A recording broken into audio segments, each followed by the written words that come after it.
आजच्या या अधिवेशनाचे अध्यक्ष आणि भटक्या विमुक्त संघटनेचे महाराष्ट्राचे उपाध्यक्ष हरिभाऊ गायकवाड, जिल्हा परिषदेचे सदस्य आमचे बनसोडेजी,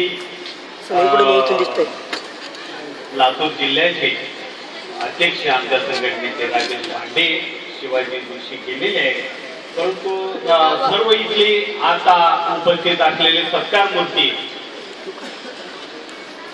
प्राध्यापक सुधीर सर आणि या ठिकाणी उपस्थित असलेले सर्व सहकारी समाजाचे भावांनो आणि बहिणींनो, खरं तर मी सकाळी 8 वाजल्यापासून जी व्यस्त आहे, सारखे दिवसभर कार्यक्रमच आहेत, अगदी 10 मिनिटाची सुद्धा फुरसत नाही आणि इथून मला परत सोलापूरला जायचं, सोलापूर मुंबई प्रवास आहे. खरं तर तुमच्या प्रेमापोटी मी इथे आलो. या ठिकाणी शिवशंकर गायकवाड हे माझे कार्यकर्ते आहेत. मला अभिमान वाटतो की जे जे इथे कार्यकर्ते आलेले आहेत त्यांनी काही ना काहीतरी समाजाचं ऋण फेडायचं काम केलेलं आहे आणि येणारी पिढी तर अजून त्याच्यापेक्षा काहीतरी पुढे जाण्याचं काम करत आहे. हे बघूनच माझी छाती फुलून आली की अरे आपण लावलेल्या वृक्षाला आता फळं लागायला लागली आणि ही फळं किती गुमती आहेत हे तुमच्या या युवा संघटनेवरून मला प्रत्यय येतो आहे. आणि म्हणून तुमचं खूप खूप अभिनंदन आणि कौतुक करतो की तुम्ही येणाऱ्या या पिढीचे आधारस्तंभ आहात आणि तुमच्याकडून निश्चितच काहीतरी चांगलं काम होईल. मी अपेक्षा करतो की सुधीर आहेत, आपले ॲडव्होकेट आहेत, या ठिकाणी पहिल्यांदा मी यांचे नाव घेतो की बब्रवान जाधव, डॉक्टर वायू जाधव, लक्ष्मण जाधव, गंगाधर जाधव, गंगाधर दिसले नाही पण गुरुजी, केवळबाई गायकवाड, माधव गायकवाड, नामदेव जाधव, भीड, डी जाधव आणि विजय जाधव हे सुद्धा औरंगाबादचे नाही, खरं तर ते उस्मानाबादचे आहेत.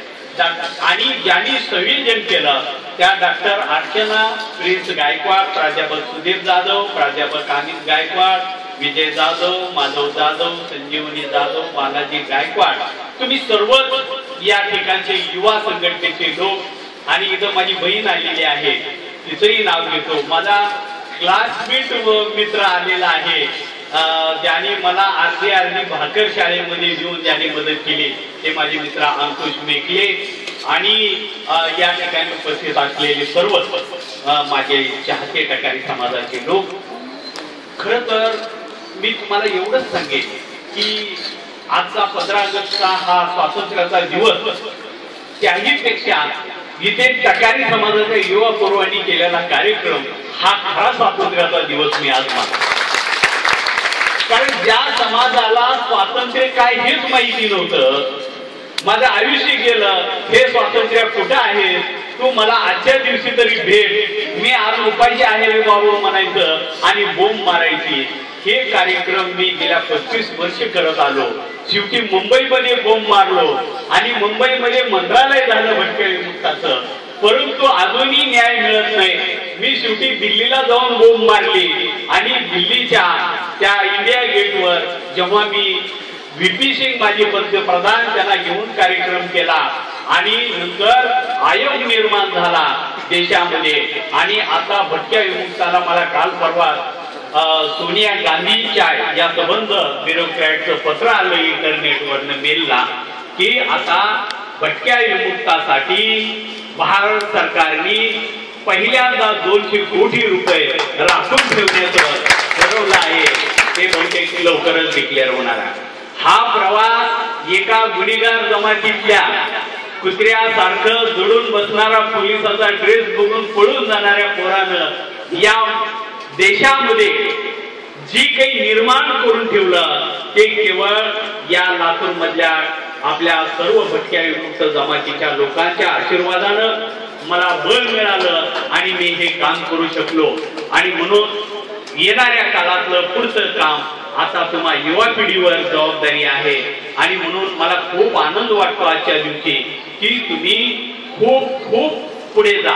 असे झाड व्हा की त्या झाडाला अनेक फळं लागावे आणि ती फळं हाताने तोडता यावी.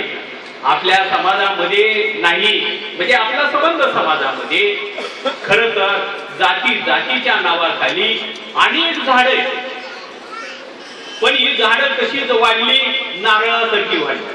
नारळाचं झाड इतकं उंच जातं, दिसायला खाली असताना गोड वाटतं, पण नंतर एवढं उंचावर जातं की ना धड खाली पडत नाही, ना धड सावलीत बसता येते नारळाच्या, आणि काढायला गेलं तर वरी चढता येत.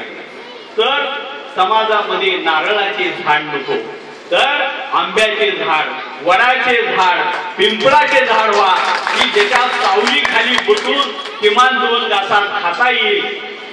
ताणलेल्या लोकांना भुकेसाठी निवांतपणे सावलीमध्ये झोपता येईल, अशा झाडाची आज समाजाला गरज आहे. आणि म्हणून झाड वाढताना एकटंच उंचीवर जाऊ नये. आपल्या टकारी समाजामध्ये मी अनेक अधिकारी बघितले की ती नारळाच्या झाडासारखी उंच गेले, पण त्यांचं नारळ कधी बी खाली पडलं नाही. वरी बघत लोक राहिले की आता नारळ पडत, तवा नारळ पडत, बोली सुकून गेले, पण नारळ काही समाजाला खायला मिळाले नाही. तर असे अधिकारी बनून काही उपयोगाचं नाही. अधिकारी ते पाहिजे की ज्याच्या सावलीला झोपता आलं पाहिजे, त्याला बघता आलं पाहिजे, त्याचं एक तरी फळ चाखता आलं पाहिजे. अशा झाडाची समाजाला गरज आहे.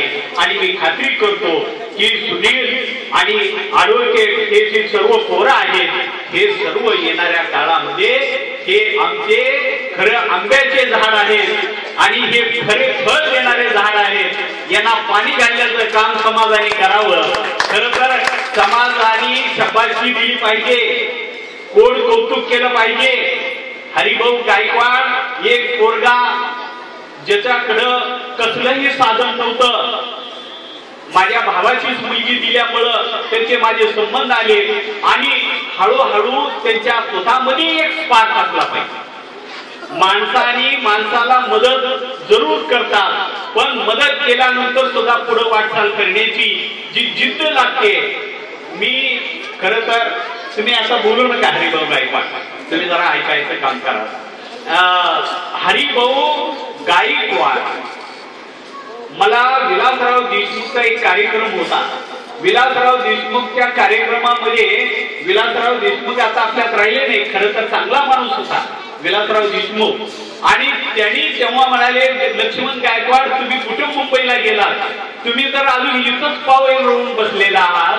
कारण म्हणला तुम्ही गेलात मुंबईला, पण इथं हरिभाऊ गायकवाड तयार करून गेला आणि तो आमच्या मागे लागतो आणि समाजाला संघटित करतो. म्हणजे सांगण्याचं तात्पर्य हरिभाऊ गायकवाडवर मला नाज आहे की एका सलगऱ्यामध्ये मला आजही आठवतं, जायबा गायकवाड हा गांजूरचा, जेव्हा पोलिसांनी फटके मारून त्याला मध्ये घातलं, त्याचं आंदोलन करण्यासाठी मी गावागावांनी फिरलो.